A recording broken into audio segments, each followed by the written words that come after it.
ಈಗ ಪವಿತ್ರ ಗೌಡ ಅವರ ನಿವಾಸದ ಸಮೀಪದಿಂದ ಪ್ರಗತಿ ಲೈವ್ ನಲ್ಲಿ ಜಾಯಿನ್ ಆಗ್ತಾ ಇದ್ದಾರೆ. ಪ್ರಗತಿ, ಈಗ ಪವಿತ್ರ ಗೌಡ ಅವರ ತಾಯಿ ಜೊತೆ ಪರಪ್ಪನ ಅಗ್ರಹಾರದಿಂದ ಹೊರಟಿದ್ದಾರೆ ಮನೆ ಕಡೆಗೆ ಅನ್ನೋ ಮಾಹಿತಿ ಸಿಗ್ತಾ ಇದೆ. ಅವರ ಮನೆ ಸಮೀಪ ಮೇ ಬಿ ಇಷ್ಟು ದಿನ ದುಃಖದಲ್ಲಿದ್ದಂಥವರು, ಅವರ ಆಪ್ತರು, ಮನೆಯವರು, ಖುಷಿ ವಾತಾವರಣ ಇದೆ. ಯಾರೆಲ್ಲ ಇದ್ದಾರೆ ಪವಿತ್ರ ಗೌಡರನ್ನ ಬರಮಾಡ್ಕೊಳ್ಳೋದಕ್ಕೆ ಅಲ್ಲಿ?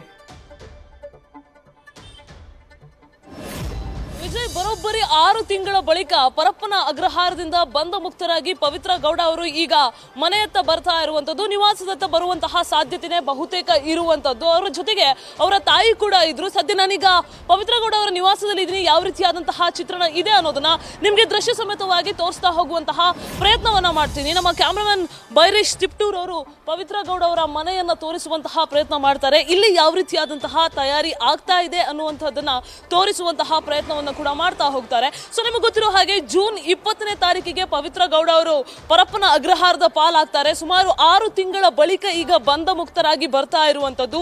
ಸೊ ಪವಿತ್ರ ಬರುವಂತಹ ಹಿನ್ನೆಲೆಯಲ್ಲಿ ಅವರ ಮನೆಯಲ್ಲಿ ಬೆಳಗ್ಗೆ ವಿವಿಧ ರೀತಿಯಾದಂತಹ ಪೂಜೆಗಳು ಕೂಡ ನಡೆದಿದೆ. ಅದ್ರ ಜೊತೆಗೆ ಆಕೆಯನ್ನ ವೆಲ್ಕಮ್ ಮಾಡೋದಕ್ಕೆ ರಂಗೋಲಿಯನ್ನ ಹಾಕಿ, ರಂಗೋಲಿಯನ್ನ ಬಿಡಿಸಿ ಆಕೆಯ ವೆಲ್ಕಮ್ಗೆ ಸಕಲ ರೀತಿಯ ತಯಾರಿ ಕೂಡ ಮಾಡ್ಕೊಂಡು ಇರುವಂತದ್ದು.